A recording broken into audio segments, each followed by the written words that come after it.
Alright guys, this is a follow-up of my post yesterday on the Godot Facebook page. If you're not following Godot, then this may be new to you, but I want to show you what I have going on.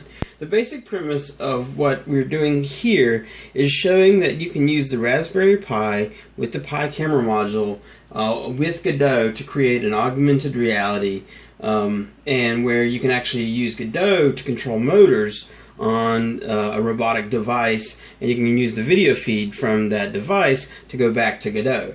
So you could actually have something like a car driving around, and you could put game items inside of that area, or you could have a robotic arm that's like picking up stuff that's not there in an augmented reality way.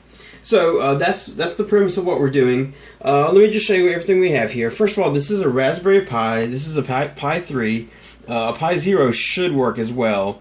But I'll just use a Pi 3 for simplicity right now.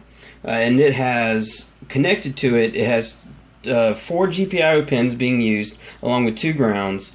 And what it's connecting to is the circuit that I made that has a chip. I can't remember the name of the chip, but basically it's able to control 2 motors and accept 6 volts of power.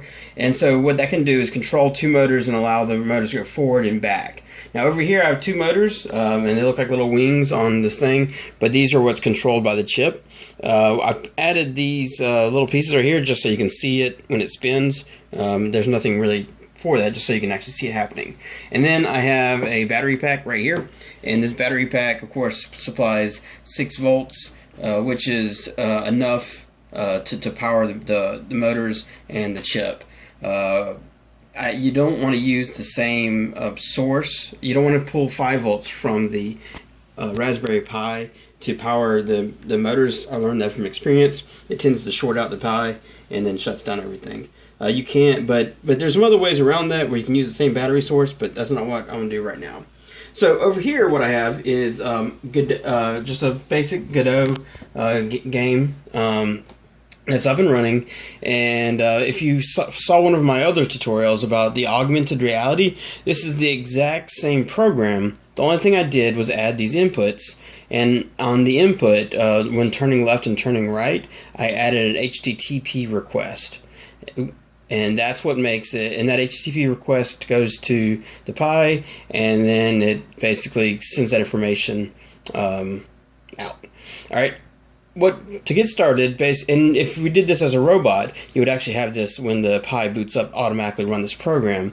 But I'm going to run the Pi camera server, and so this is a Flask server, but it also has the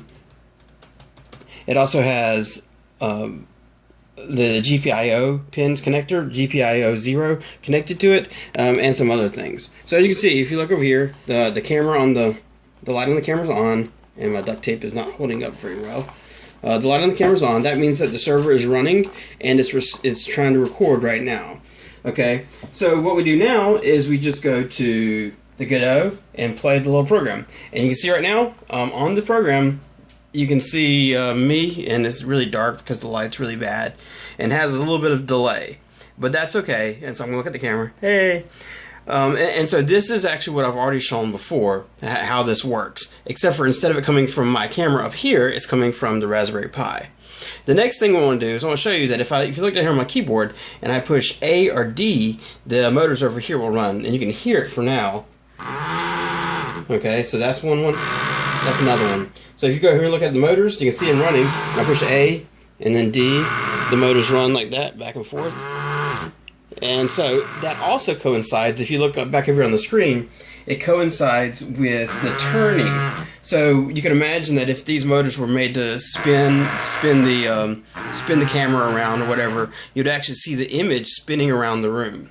Now you can see that it's a little sluggish, a little bit of delay. There's a lot of optimization that needs to be done, but as far as a prototype goes, I think it's a really, really good start. So thanks for your time, and I'd love to hear some feedback and what you think about it. And stay tuned, because soon this thing will be an actual moving box that will actually be able to run around a house or something sooner than later. Anyway, thanks a lot, and until next time.